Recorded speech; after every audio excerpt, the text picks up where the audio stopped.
Hello and welcome along to this webinar that is focusing all on the local learning area. My name's Emma Widd. I'm an Educational Visits Advisor and I support EVCs with embedding good practice within their settings. I'm also the founder of the Outdoor Club CIC, where we're passionate about connecting people with the outdoors and each other. So today, in this very short whistle stop, we will be focusing on the local learning area and how you can embed this as part of your practice. We know that educational trips and visits play a really important in supporting that broader curriculum and also helping students develop some of those skills that are a bit more difficult to do in the traditional classroom. Now, you may all be really familiar with how you take your students outside of the classroom and into your school grounds, and this takes that one step further. So this is really the bridge between you using your own school grounds and those trips and visits that may be more costly, that are further afield, and also have an additional expense with them.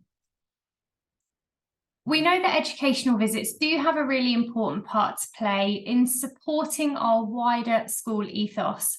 We know that they can be linked in seamlessly with that teaching and learning curriculum, but they also play an important part for the personal development for our young people.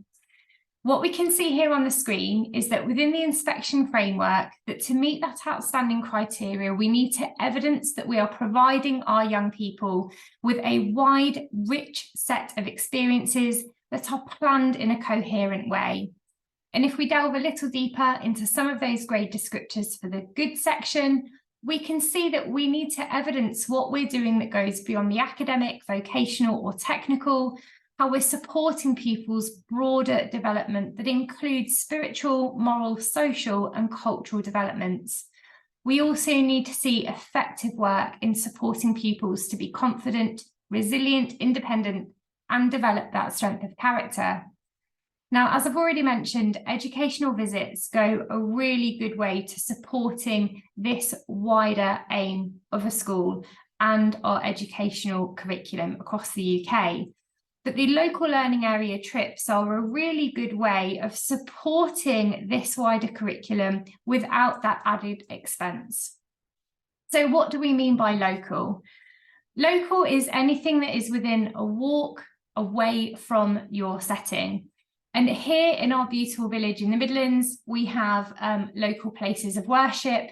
We have our very own ancient monument, which is just a kind of mound of grass, but plays a really important part in getting students excited about that era of history. We have a fire station, which gets students interested in the world around us, but also how people help each other. And we have really good transport links, including our very own train station. Within the setting, we also have 2 nature reserves that are just a short walk away, and they provide a great experience for students to experience fieldwork off of their school site and get to know the community around them as well. What we can see here is we've taken a screenshot from Google Maps of the village that we're in, and highlighted on there are some of those key places that we may want to visit as part of our normal school curriculum.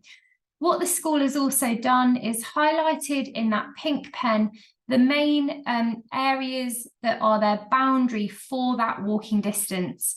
The hatched area is a no-go area, and that's because there are particular animals in that field that we know we want to avoid. But we can see on here that it goes all the way from the railway station down to Mill Park Nature Reserve, all the way up to Cotton End Nature Reserve at the top of the village as well. It's really important to embed these sorts of experiences into your normal school curriculum, right the way from EYFS through primary and into secondary. And it's through these regular experiences that students gain confidence that will set them up well, especially if they go on to do something like geography or any of the sciences where we need to do some field work to gather our evidence for that. So what we have here is developing complexity of trips and educational visits that are within our local learning area that support the curriculum. So down at EYFS, we will start with those walks to the local post box at Christmas time to deliver those letters to Santa. maybe going to a religious service or accessing the library and getting familiar with how that system works. We then move on to looking at identifying seasons, human features, devising simple maps, and going up to developing more complex fieldwork, looking at features of the school and grounds, and then using physical features, photographs, maps and plans throughout Key Stage 2. So we can see that through the time that a child is with you within your setting, that these are really good opportunities to take that learning into your local community, to develop community understanding, for your members of public to see the school children out and about and learning about your local history that's specific to you and your community. So the local learning area. It's recommended that you adopt a local learning area policy, and this highlights those areas that you're happy for your staff to take students as part of the school day and during your normal school curriculum. As I've mentioned, it needs to be within walking distance, making sure that those little legs can get there and back during the day. Now, as long as your local learning area does not include anything adventurous, you do not need to get specific consent to access these types of experiences, because it comes under your blanket consent that you may already have as a school. It is required that each of these areas has a very simple risk assessment done on them, and that we use our standard operating procedures to make sure that we're moving around our community safely and that we're helping young people develop those skills such as crossing roads, interacting with the public, and being aware of themselves and each other. It is a good strategy to use a map or a list to identify any boundaries and no-go areas, and keeping this somewhere really visual within your school so that all staff are really familiar with where those areas are. We mentioned briefly about that risk management process, and sometimes this can be a real barrier to us getting out of the school site because we think we need to do really lengthy risk assessments for every trip that we do. As part of your policy, and you can see here that on this webpage titled Health and Safety on Educational Visits from the DfE, that they do highlight those two main trips of visits, trips that need a risk assessment and extra planning, and those that we class as routine. You can see it says here that these involve no more than an everyday level of risk, such as slips and trips, and are covered by your school's policies and procedures. They only need a little extra planning beyond the educational aspect of the trip, and they can be considered as lessons in a different classroom. So as we have our local learning area policy, if you don't currently have one, speak with your educational visit advisor, and they may be able to supply you with one that you can adopt for your own setting. And as part of that, we will do a risk management brief on each of the areas that we want to visit, as well as how we move there and where we're walking. So think about your standard operating procedures. What this means is, how do you go about doing your normal day-to-day activities? Do you register? Where do you sign out? Do you need to take a mobile phone with you? Leave a mobile number at reception? And do you require a first aid kit?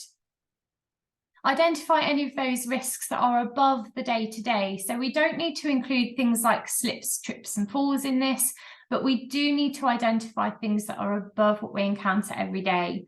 So we have an example here with this picture of our little nature reserve that's just down the hill. And within that area, we do have a pond that's open. There are no fences around it. So we need to identify who is at risk, what's the issue, and how do we manage it? And very simply, this will be managing it by really clear briefings and good supervision with the children.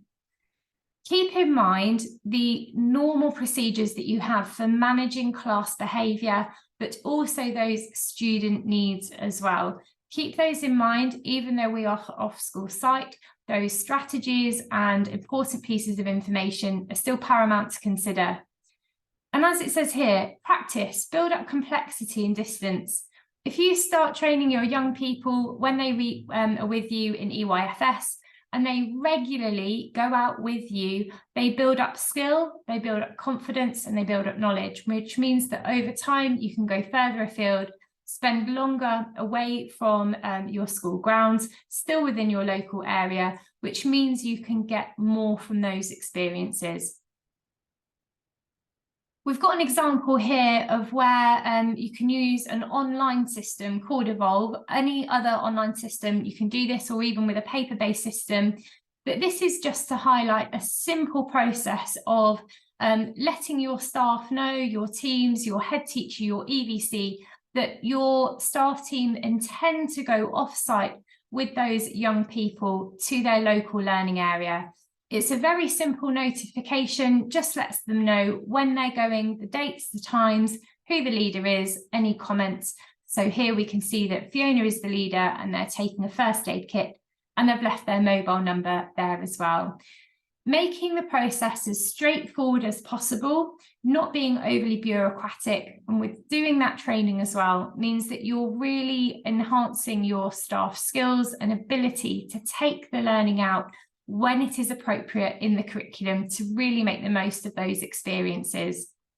So in summary, make sure that you embed the local learning into your curriculum. Think about how that progresses over time. We're focused on primary in today's session, but this can be easily replicated for secondary students as well across a number of different subjects. Make sure that you have adopted a local learning area policy, and within that, identifying the locations that you would like to visit, as well as a really brief outline about how that process works for your particular setting.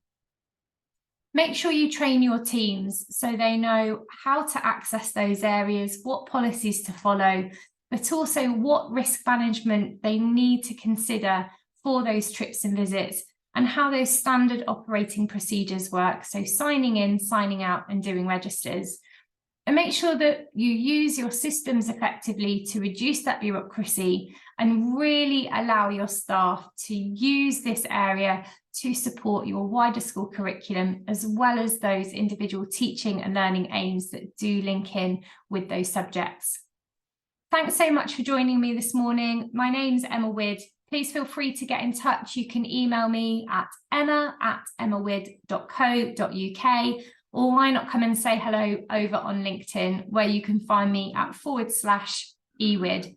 Thanks so much for joining me.